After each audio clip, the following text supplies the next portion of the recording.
Hi Freelancer, welcome to today's episode of the Freelance Blueprint. I'm your host Lizzie, a freelance UX designer and digital nomad. Today we're joined by Valeria, a fellow freelance UX designer. We connected a while ago on Instagram and soon realized we share the same goals. And in this episode we also found out we had a very similar story when we started out in UX. Valeria started her freelance career to be able to continue working with a client after relocating from Russia to Italy. So it wasn't a planned move, but it turned out really well for her. We also talk about the surprises of your network and how that led to her getting a job through a guy she met on Tinder. And we chat about how she got into UX, what it's like to be the only woman in the team, and her journey of building a personal brand. Let's dive in. Hi Valeria, thanks for coming to the podcast today. Hi, Lizzie. Thank you for the invitation. Where are you calling from? I'm in Milan. I live here. I work here. I'm not a traveler, unfortunately, like you. Nice. If I wouldn't know anything about you, but I would meet your best friend, how would they describe you? Well, I think they would definitely say that I am a really hardworking person. So they would say that I'm a designer. I think they would say also that I'm sweet. I mean, at least I'm trying to be like this. When they say you work all the time, what is it that you're working on? I create design for apps and websites sometimes, so web apps. Yeah, I really like it. I also do some content creation about this, but you already Which is know how we this. connected. Yeah. Right. You know, they say to choose a job, maybe try to think of something that you would do also without money. So I really cannot imagine myself without designing. Even when I have some tasks when I don't have to do design, I just cannot skip this part. What are you currently working on? Now I have few projects. So the main one is the web platform in the cybersecurity sector. So basically it's a B2B platform for the experts in cybersecurity. I really like this project. It's really complex, but I think I've learned a lot working on that.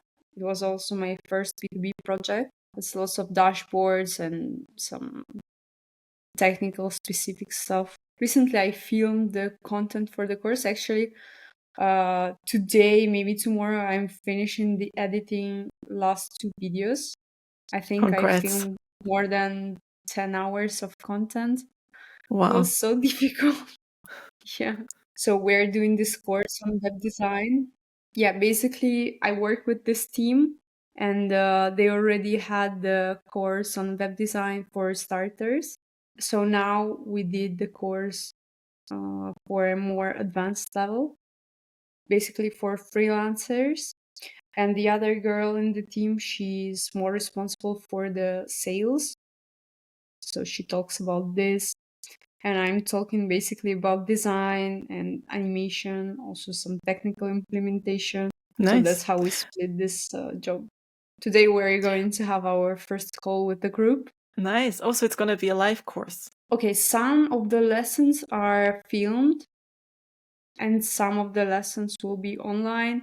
And also there will be some feedback sessions and guests lectures, like about taxes, maybe job searching, writing CV, these kind of things. So we invited experts to talk about these things. Perfect. I think it's very useful because I actually had a podcast recently with Denisa, and she also works on a Yeah. course which it's not just about how to do UX, but also how to actually market yourself. And I think a lot of courses miss out on that part. What was it for you that got you interested in design? You know, I've been into art since I'm the child. I think I started to draw um, very early, maybe in kindergarten or something like this. So I did the art school for 6 years. Then I studied in the architectural school. That was basically, we went to a normal school for the 4th day of the week, and the 5th day we went to university to prepare ourselves to apply in the architecture university. So I was going to be an architect, but instead I'm a UX designer. So how did that happen? How did you go from studying architecture into UX design? Okay, so I'm from Voronezh. the city that is how my city is called. It is in Russia. It's a relatively small city, 1 million of inhabitants. I was going to apply for the university there. That's why I was doing the courses to prepare myself. But then 3 months before the final exams in the school, I've decided to apply in the university in Moscow. But for the architectural university there, my level was not so high. So I decided to switch, and I found the university. I found the design university, and I applied for graphic design, and I received a positive answer from them. And so I did my bachelor in graphic design. I actually also Okay. studied fashion because I did apply to a fashion, let's say, faculty by mistake.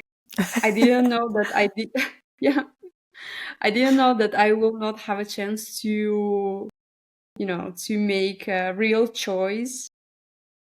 So they put me in fashion, and I think I've studied there 1 year or just 6 months, and then I switched to graphic design. Did you have an interest in fashion, or you just applied and it's like, oh, oops, this is fashion, not graphic design? Or did you already know you wanted to do something in that direction? Okay, for the first thing, my whole university was about fashion. It was like a fashion university. So yeah, I was interested in fashion. I thought, maybe I could do that because I really liked it. But then I realized it was harder than I thought. So I decided to choose an easier way and to do graphic design. Yeah, I liked it better, but still, if I compare this to UX design, I really hate graphic design. Yeah. What was it about graphic design that you didn't like? I don't know. I think it's really hard to invent some shapes, some new compositions, some new styles. In UX design, you don't have to invent so much new stuff. That's Yeah, what I like. true. But the background in graphic design really helps me. Mm. So I don't have problems if I have to draw illustrations or icons. It's not a big deal. I know the Illustrator, Photoshop. So you studied architecture somehow, or wanted to do architecture, somehow accidentally did fashion, but then graphic design. And then how did you go from there into UX design? I did a market research about the design professions. So I checked where designers receive more money. So I saw UX design. What is this? So I started to dig deeper about this topic just on the internet. I really got interested in that. And then at this time, I was working as an assistant of a professor of mathematics. And so I saved some money and I bought a course in the British High School of Design. So it's a pretty famous school of design in Moscow, pretty expensive.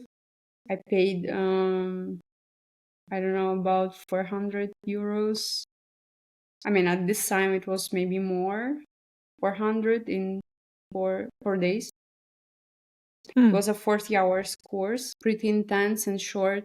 Yeah, every day we had 10 hours of lectures, but I really fall in love with this profession after these 4 days. Yeah, so after this course, I did a portfolio and I got my first UX design job that was specifically on UX rather than UX UI. So yeah, it was a strange company, by the way. Yeah, so I just applied on some websites with the job positions, and I got an interview. The product owner who had an interview with me was really nice. Yeah, I think also he might hire me because of the school, because as I said before, it was famous. So I told him what we were doing there. I showed him my portfolio, and like this, I got hired. Maybe after a few months of this short course. But it was also 7 years. So the market was not saturated. Okay. So it was a 4-day course. So you basically more or less paid £100 every day. And it was like 10 hours every day. Yeah. So basically it was like £10 per hour, which I think is quite good. And you got a job very quickly after that. So looking back, would you still think £400 or €400 Yeah, is a but lot? my salary was about 200 per month. Oh, wow. Okay. Yeah. Yeah. Well, but it looks like it was worth the investment. Yeah, totally. I actually I studied later again in this school, so I did a 3 months course. Um, I studied in the university, I worked, and I did this 3 months course on art direction. It was also connected with UX design, and they were really nice people in the group. Nice. But the first one was my top because the curator of this course was the design director of one of the biggest banks in Russia.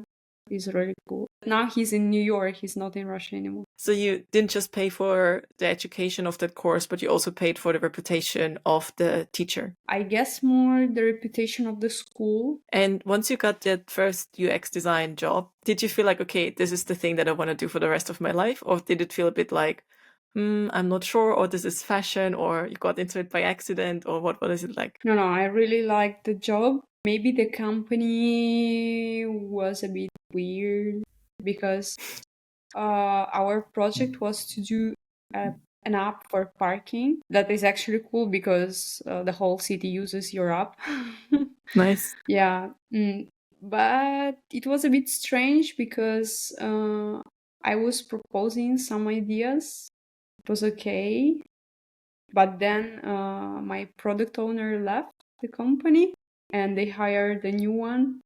Oh my god. At this time, I was already using Figma, and he was saying, "What the fuck are you using? Like, What? what kind of program are you using? Mm-hmm. Like, use Photoshop like normal people." Oh, this is so Yeah, funny. My first UX job, before I even knew what UX was also for a parking app. And it was actually really terrible because it was very male. We were only 10 people at the time, and there was one other woman, and I was an intern. And there was another intern, but we only had like 1 week or so of overlap before she left. But there were days where she would go to the bathroom and cry. And I later found out why, because it's just very it was I'm not going to get into detail with that, but yeah, it wasn't great working with them. And I remember when I started doing UX officially after that company, I also designed in Photoshop because Figma didn't exist, and the only UX tool was Sketch, but that only worked for Macs and not on Windows. So I had to yeah, work in Photoshop, and it was so inefficient. You didn't have components. You didn't do one color change in your guidelines and that applied to everything. You had to go into every single Photoshop file and change things. So it's crazy that your product owner went to you and said, like, why are you using Figma? Use Photoshop. yeah. He didn't know about Figma, and I already knew that Figma was better. Can you imagine this? Yeah, crazy. Actually, the atmosphere, I think, was a bit similar to what you described. I don't think we had any woman in the office, but it was fine until like this product manager that was working there that hired me was there. But when he left, the new Mm. guy didn't listen to me. Didn't listen what I proposed to change in the app. And our app had rating 2.5. And still the whole Yeah, city was using it. yeah. Because there was no alternative. It was similar with the app that I worked on. So I was an intern and I did a little bit of everything. And we had one person, the other woman, she was doing marketing and she analyzed the data. So we used Mixpanel at the time, and it would tell you what users are doing, where they are clicking, and things like that. And she said she thinks people don't actually know about the feature. Either the app doesn't track it properly, or nobody clicks on things. And the boss at the time, he used to work in an advertising agency. He did the initial designs. He said that's not possible. It's like a clean red button at the bottom. And it actually was an edge to edge. It almost looked like a banner. So people didn't even realize that it was a feature. And there you could find the nearest and cheapest parking. And she said that nobody clicked on it. Either that or we don't track it properly. Let's do some user testing. I didn't even know what user testing was, what it was called, but we got some people into this little muggy office in Old Street in London, and they got some pizza for free for the time to do the app. And the boss was so convinced that everything was super, super clean and clear. My colleague, she wanted to prove him wrong, and she did prove him wrong because it was like, okay, how do you find your parking spot? They literally would just open the app. It had the map and it would have pins, and they just swipe on the map, and that's it. That's what they did. And then they're like, oh, it's so annoying because I have to click on every single pin to see what the price is. It would be nice to have one that just tells me which one is the cheapest or which one is the nearest. And the boss was like, we have a big red button at the bottom that says cheapest and nearest parking. But the pro just thought it's the banner, you know? So it's like, you don't know without user research. And this is why you should listen to the people you hire, because you hire them for a reason, you know? So sounds very, very frustrating that they didn't listen to you. What happened after that? Did you stay there for much longer? Not really. So I did the app redesign myself, just because I felt that it was needed. But of course, it was not implemented. Nothing. No. And in some time, they just said, we don't have work for you. I said, okay. And at this time, I didn't know what kind of laws applied when people say, when the companies say that you're fired. So basically, I said, okay, then I'm leaving. So I left. I prepared my portfolio. I think it took me either 2 weeks, probably. I'm not sure. I remember that I got my next job very soon, maybe a day after, something like this. Oh, wow. So yeah, UX designers were really popular at this time. There were no designers, so they were very requested. So basically, I did a post on Instagram, a story actually, with the work I've done for this company, the redesign. And then a guy wrote me. He said that their company actually needs a designer. So I said, okay, let's meet and discuss. The funny thing is that I actually found this guy on Tinder. Well, that's why I'm making a job that I found the work on Tinder. I mean, you never know. You really never know where your next opportunity comes from. And the people in your network, it's so broad. It's not just your own. It's also the network of your network. So there you go, a Tinder connection, and you got a job. Yeah, I just added him on Instagram. It's a simple action. It doesn't mean anything. We just added ourselves in Instagram. So I did this story. He wrote me. We met at I don't know, at a restaurant or something for lunch. And he described me the projects, what I would need to do, and I said that I'm interested. And the next day he brought me to the office and I signed the contract. Wow. Yeah. I don't think this would happen nowadays. Yeah, probably. But I was really shocked because the office was in the best neighborhood, the best business neighborhood in the city. It was on the 44th floor, so it was in a skyscraper. This super cool business area. I mean, for a young girl, it was huge. I had maybe 20 years. I was 20 years old. So, yeah. Exciting. I was very proud of myself. Just because one day I swiped right. So what happened after that? So you had this parking app experience, which wasn't ideal.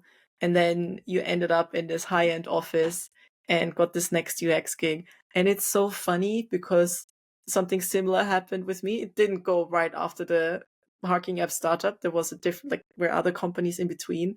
But my last permanent job, they had an office at Oxford Circus, and it was also a fancy little place, and you're there and you're like looking outside the window and it's like, this is my job. And then you remember the commute every day that you have to queue 1 hour just to get onto the tube. But that's a different story. So once you got to this high-end skyscraper, what happened there? Was it a better company? Yeah, totally. So let's say it was a startup that did basically some educational courses on different aspects, like on business, personal growth. And it was a group of companies that also had a coffee company and some other companies. And I was working for the project that did a course, let's say, a formation on the personal growth and achieving goals. So, yeah. And we were using already existing platform, GetCourse. Maybe you've heard of this. No. Okay, so it's a platform for the courses. Is it like Udemy or something? Not really, but I mean, you can just upload your course there. You don't have a choice of courses on this platform, so you sell with your own channels. Mm-hmm. Okay, so we were about 20 people just on this project, and the whole team, the whole company was consisted of people of my age, 20 something. So it was really young company. The atmosphere was incredible.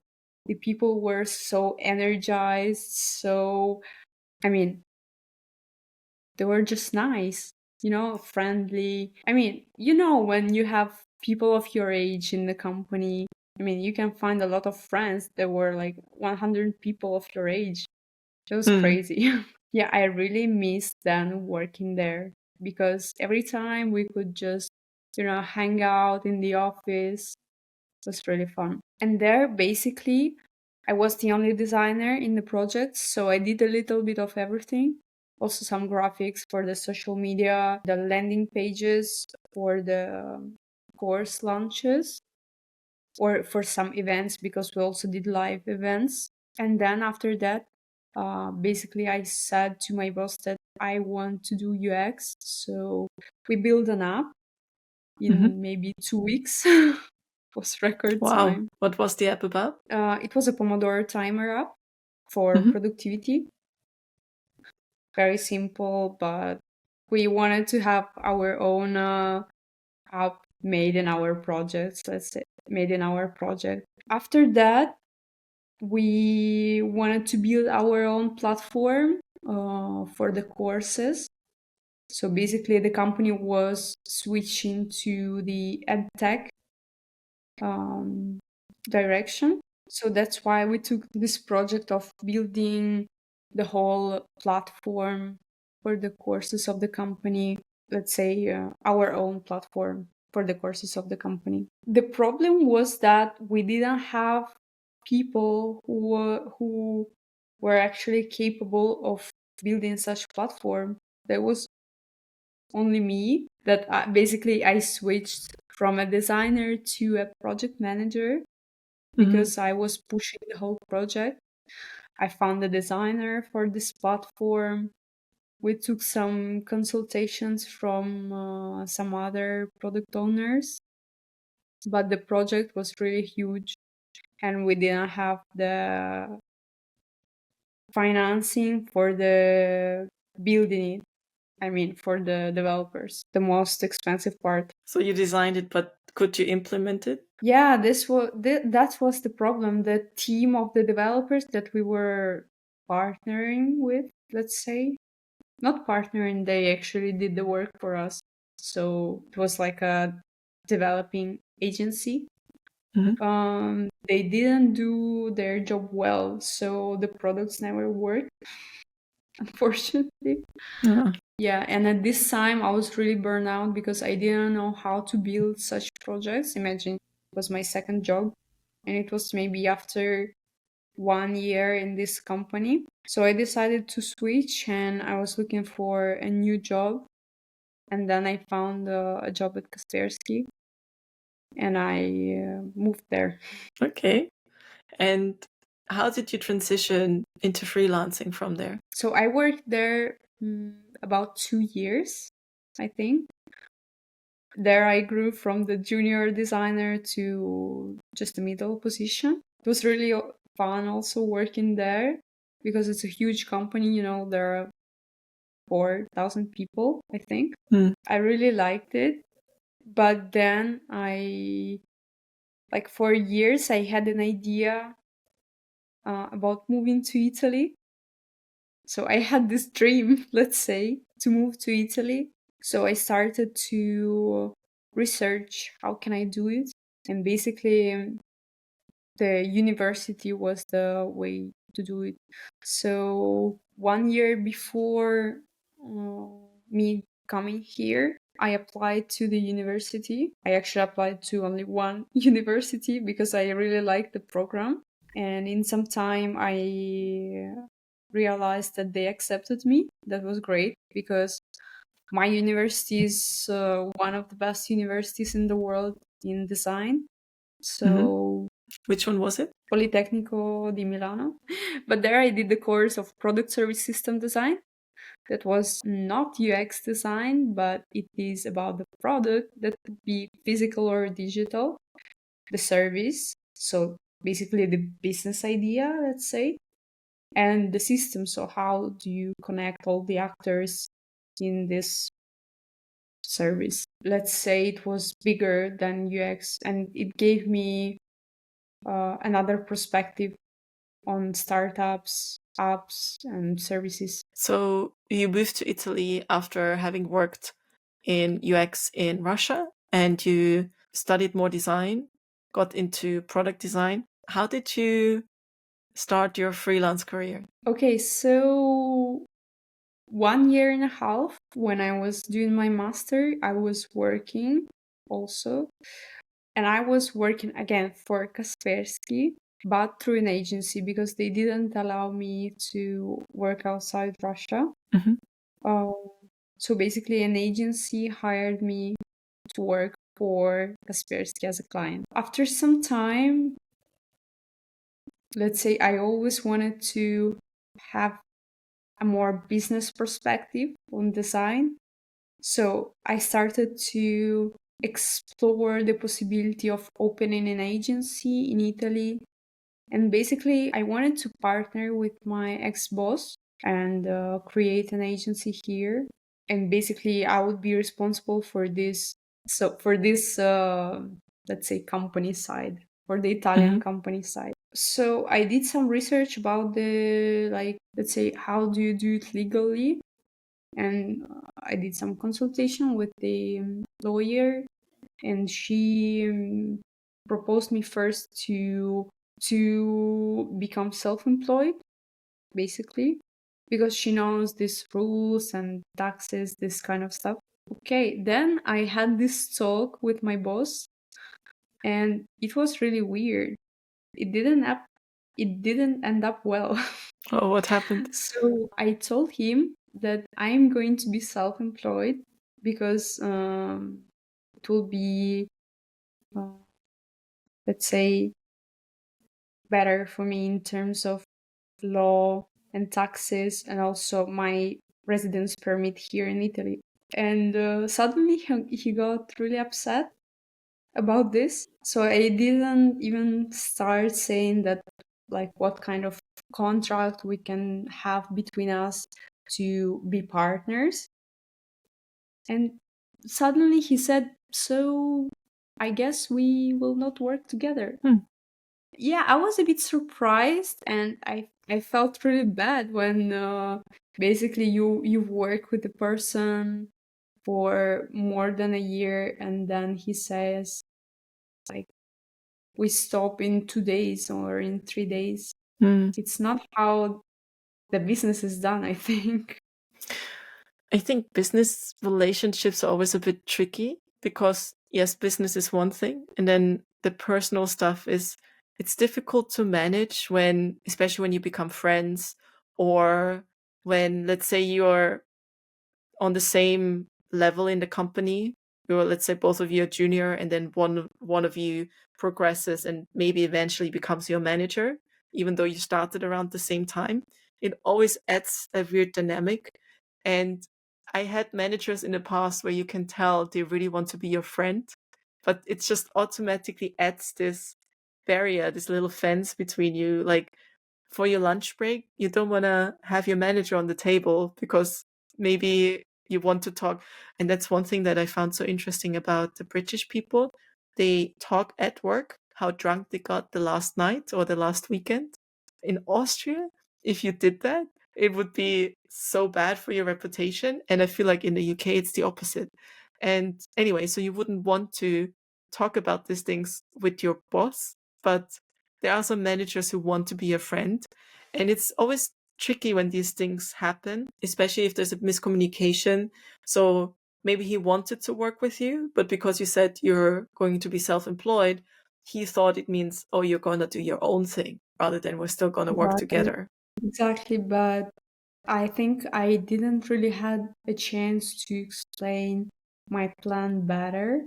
I could say I kind of regret it because it ended up like this because we really had nice relationships.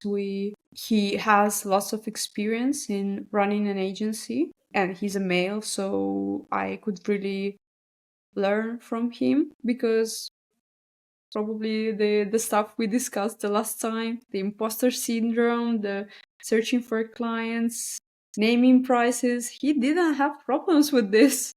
Mm-hmm. And now I am dealing with this myself. But it ended up like it ended up. So, yeah.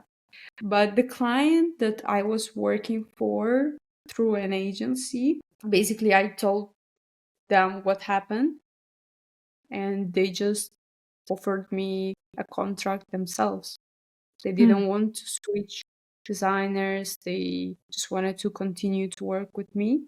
That I, yeah, continue to develop this project. And they just, I got the contract and basically I stole the contract from him Oh, because they stopped okay. working with the agency. So he was working for Kaspersky? No, no, no, it was not Kaspersky. It is the client I'm working for right now, the Ah. B2B cybersecurity company. Mm-hmm. Yeah, because when I was working in the agency, I switched from Kaspersky to this client.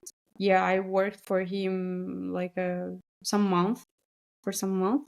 And after this happened, I told them that I'm not going to work with you anymore because I'm not going to work with the agency. So they offered me a contract as a freelancer. So the agency hired you as a freelancer, or the Yeah. cybersecurity company no longer for No, the no, no. agency? First, I was working for the agency as a normal worker, let's say. Mm-hmm. And after, the cybersecurity company offered me a contract directly without the agency. Ah, okay. So let me just see if I understand this right. So you studied in Russia, you worked for Kaspersky, you went to study in Italy, but Yeah. because you wanted to move to Italy, but you would no longer be able to be an employee at Kaspersky because you were no longer in Russia. So you worked for an agency in Italy, and the agency that you worked for, that your previous boss and you wanted to build another company, but based in Italy. Yeah. All right. So basically the same brand, but Italian Okay, now I understand. So basically, you brand. then told him you want to be self-employed because it makes it easier for you to stay in Italy, get a visa, all these kind of things. Exactly. And he probably thought it means you want to do your own thing. And because he didn't want to work with you because of that, he the contract with the agency ended, but the cybersecurity company that you worked for through the agency still wanted to continue working with you, so they hired you as a freelancer. Yes. Okay, got it. Got it. So that's how you got into freelancing, because the client wanted to continue working with you. I see. Yeah, basically, let's say I didn't do a move by myself, kind of, but I ended up to be a freelancer. Hmm. And I think it worked so much better for me because basically I got this client. They offered me, I think, 2 times more salary. Nice. Yeah. Then I was working with the Italian startup as a part-time UX designer, freelancer again. So I really needed to be self-employed to work with them. And then I started to receive more gigs. I mean, I was not looking for them, but people kept contacting me and asking if I can do a project. So I never stopped working for my main client Hmm. because it's like a full-time project. I have 1 year contract, but still I have some part-time projects that I can work 1 hour per day, 2 hours per day. Sometimes I work weekends, Mm. unfortunately, but I'm too responsible. I cannot leave my other projects. When you say the clients come to you, how do they find you? Okay, with someone we've already worked before. Um, for example, there was this guy. He's like a startupper. He launched few companies, and then he wanted to launch like an online banking app for creators. Hmm. So he contacted me. I don't remember where he found me. He found me actually at the first place, but we already worked before with him. On LinkedIn also, some people find me and write to me. If we, let's say, take off all the personal connections, I think LinkedIn is the top meaning of finding new clients for me. So basically, it was through your network or people messaging you through your LinkedIn profile. Yeah, it was never from Instagram. Hmm. After the Tinder guy, never. So, yeah. Interesting. And did you have a website at that point? No. Because so many people that start freelancing nowadays, they think they have to have the perfect website, the perfect portfolio, and they have to have a profile on LinkedIn and here and there and Instagram and everything, and so many people that follow you to show that you're a real designer. But it actually proves in your case that no, that's not really needed. You just need a good network. And maybe it probably helped that you had Kaspersky on your CV, and then yeah, and the universities, because on LinkedIn it definitely helps if you have like good names on your portfolio on your CV. And you mentioned before that it was kind of easy because there were not many designers offering what you studied. If you were to start again from scratch today, knowing what you know now, with the competition there is now, with all the people coming from UX boot camps, how would you start? Yeah, it is crazy. I saw some videos about the job searching and lots of videos on Instagram about portfolios, the reviews. I mean, now it seems really crazy for me. So I would take some time to prepare myself in the sense that I do believe that you have to have a good portfolio. So you have to have clean, nice UI because a good designer, experienced one that will hire you, they will understand in 2 seconds if you are capable or not when you're seeing your designs. It is like a standard. Let's say it is a basic package. You have to have good designs. And after that, in your portfolio, you have to communicate it well. For the format, I think for me, the best one is either a PDF or a website, or maybe some file in Figma to see also how you organize your mockups. there are tons of information about the how to write CV, how to write the cover letters, and in the end, you just have to apply a lot. That's the way. But if you're really, really just starting, I think the good way to, to get into something, first you can do an assistant job of an experienced designer. You can help him or her with some small tasks. I don't know, icons refactoring, creating some illustrations, or creating some prototypes. So like this, you could really get a really good experience. Another way, I think, could be collaborating with other designers. Also, like you, maybe some juniors. I believe that you cannot build a really good project alone. That's an interesting perspective. Like, I agree. Any project, any design is better when it's created in a team because you need the different inputs, you need the different expertise, and there will be things that, and it's also the bubble, where you have to diversify your team because they would create health apps, but then they wouldn't consider that women have a period and not every day is the same thing, and that maybe it's normal that she feels more motivated, less motivated, because it was just man developing it. So automatically by having a diverse team, you create like a better product. But if you think of a junior designer who maybe doesn't have the money to do a boot camp, who just teaches themselves through YouTube or recreating an existing app, how to use Figma, things like that. I think it's even hard not to just get a first UX job or freelance job, permanent job, whatever. It's even hard to get an assistant job, to put yourself out there, because even me, and I'm not a famous UX designer or anything, I get messages from junior designers and people who are interested in UX if they can shadow me or if I could subcontract things to them, and they've not done a project before. And it's like, I could, but it might take me more time to overlook your work, to teach you all of those things, compared to hiring someone who has already done it or doing it myself. So it will be tricky for them to get that first gig that allows them to get more of those gigs in the future.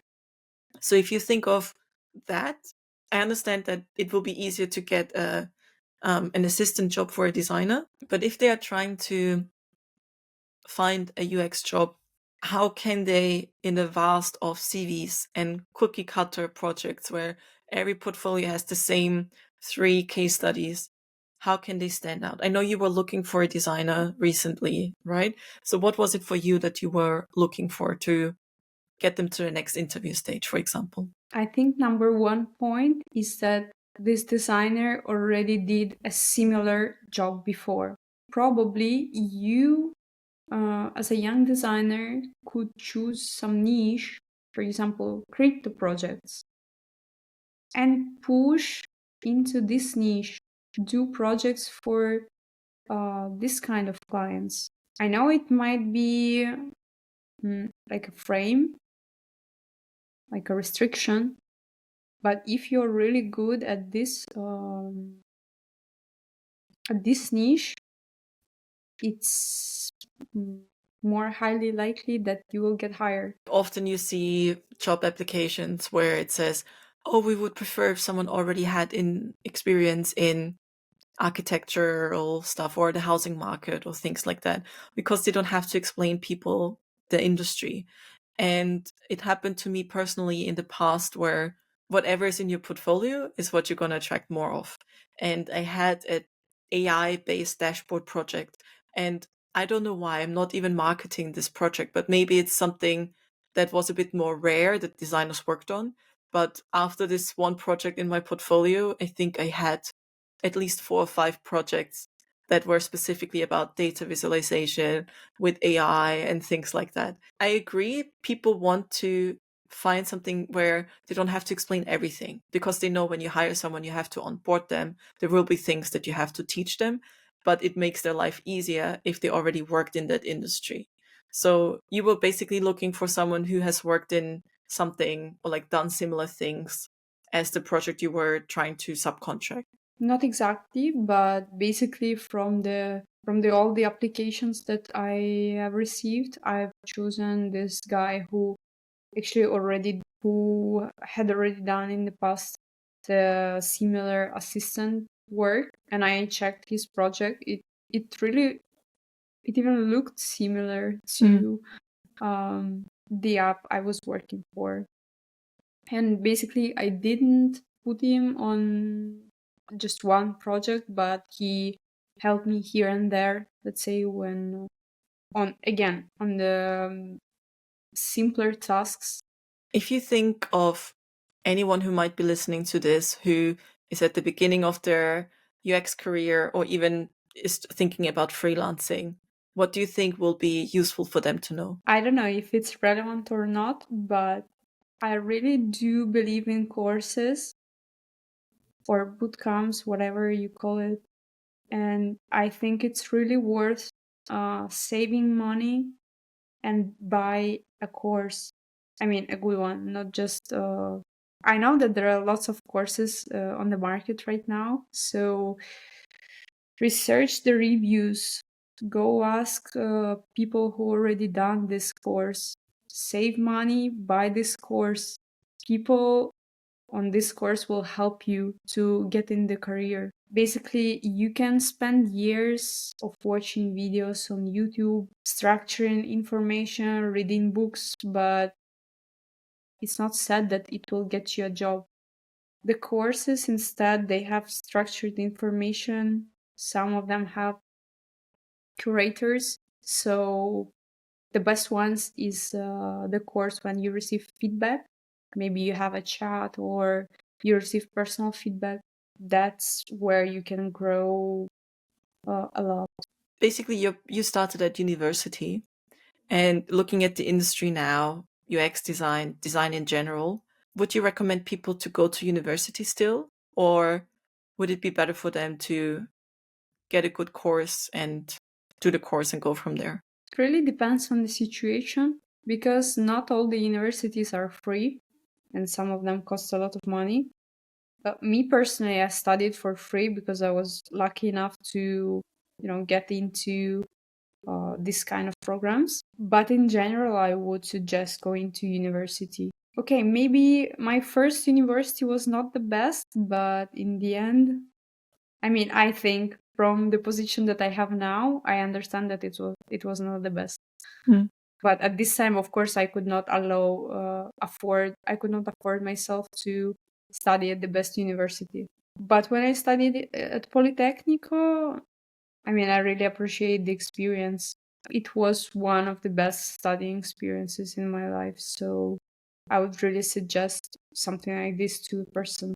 Mm-hmm. Yeah, but if you don't have the ability to study in the university, it's not a problem. Go study on an online course or offline, whatever.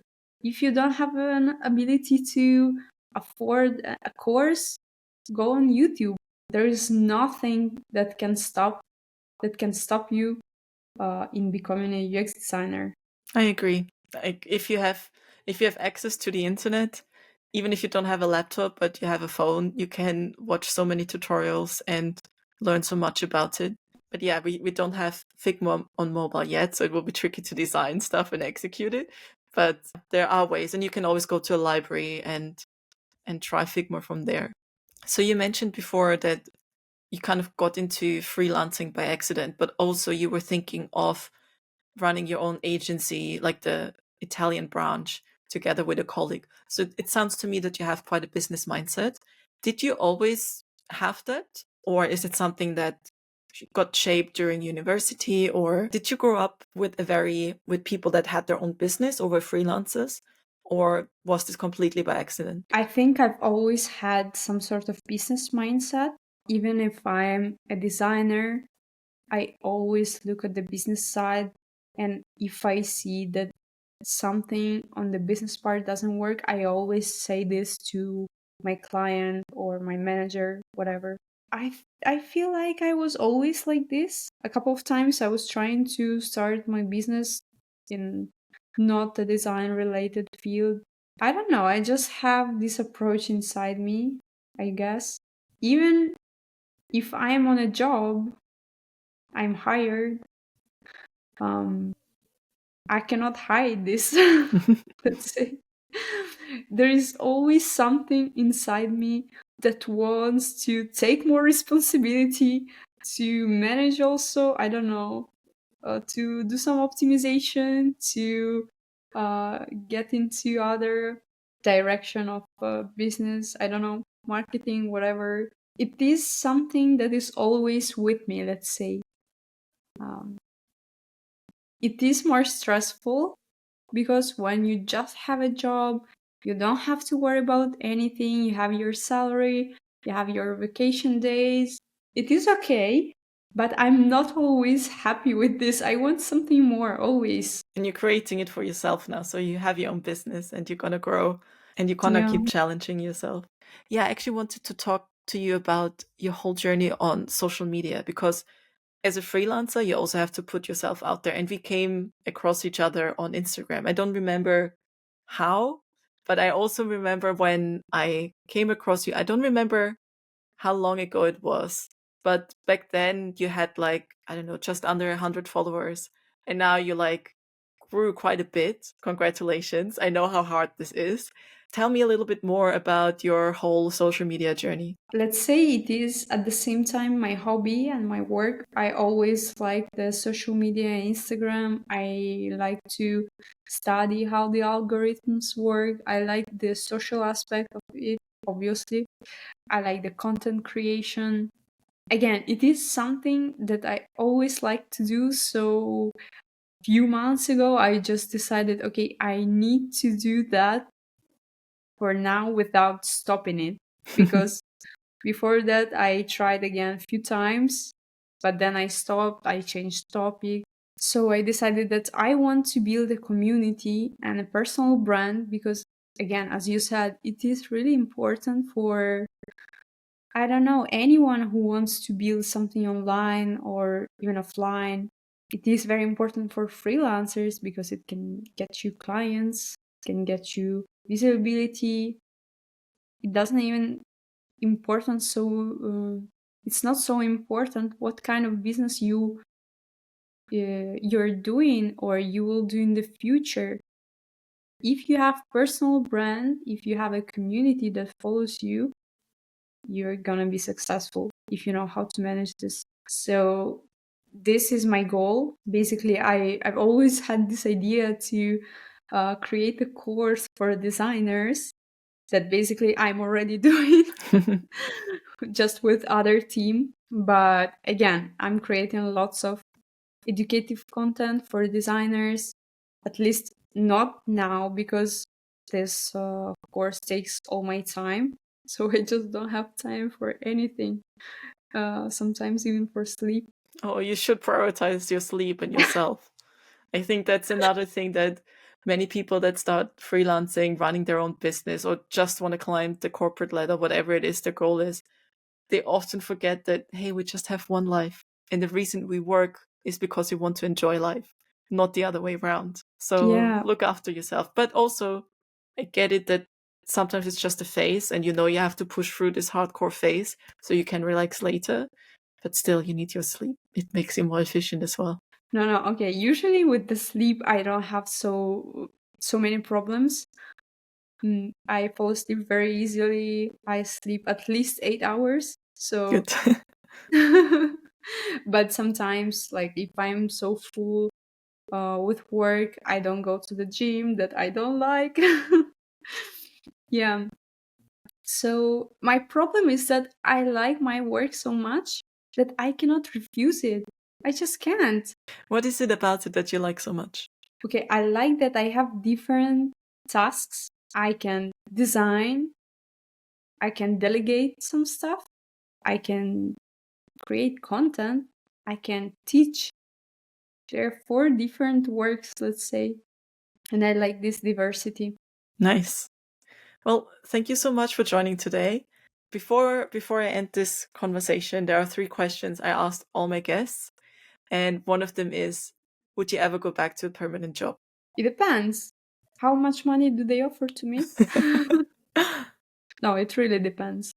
If it is more than I'm making as a freelancer, why not? So is it the money that would motivate you, or is it also that you have the freedom to do the things you want to do with your business? Well, working in the IT, I think you have all the freedom. For example, working in Kaspersky was the best.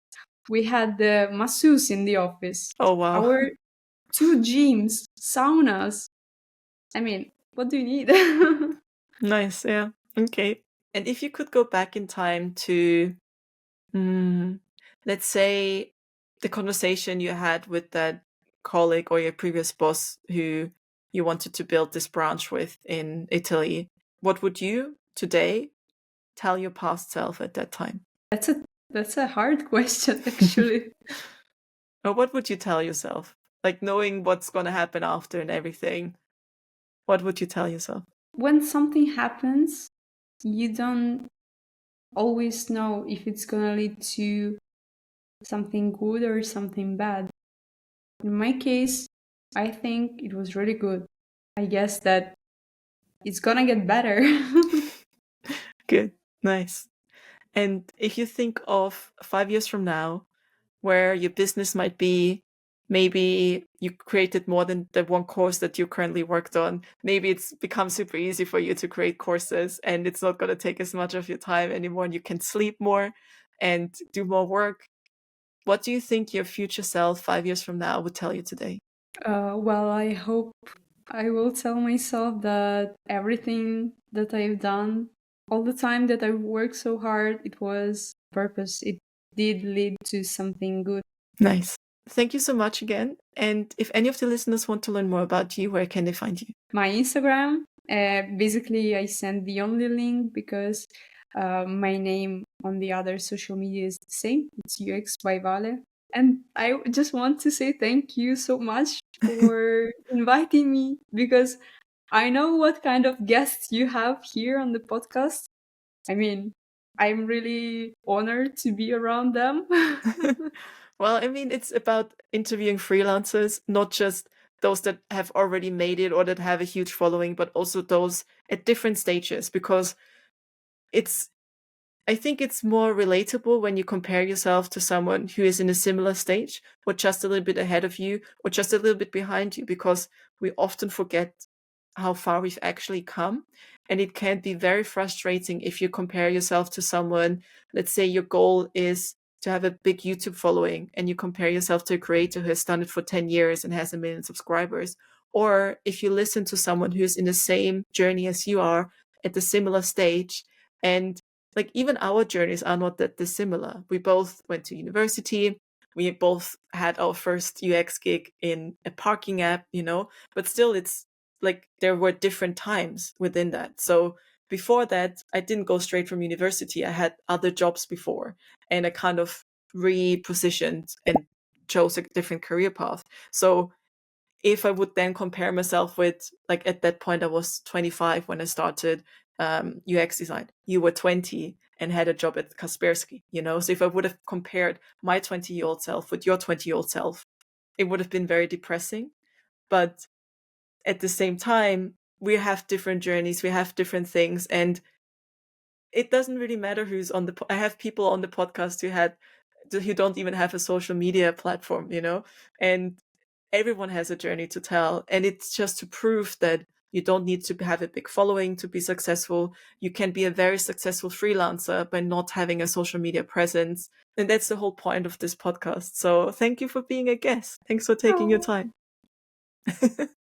Thanks to you. Also for creating this podcast. I think it's really great. Oh, I thank always you. listen to some podcasts while I'm working, creating some design. Well, thank you so much. And yeah, I'll speak to you on Instagram sooner or later, I'm sure. Thank you. It's always so nice to hear that people enjoy listening to the podcast, even when it's the guest herself. So Valeria, if you're listening to your own episode, thanks again for listening to the podcast. And thank you for listening. It always baffles me when I look at the analytics and see how many of you listen into each of the episodes, and it makes all the effort I spend on preparing for the interviews and the hours editing worth it. So thank you so much. If you've been listening to the episodes just like Valeria, you can support the Freelance Blueprint by hitting the follow button or leaving a review. Or maybe you might even know someone who wants to sponsor this podcast. You can also subscribe to the Freelance Blueprint newsletter via the link in the description. That's all from me, and I can't wait to have you join again next. Bye!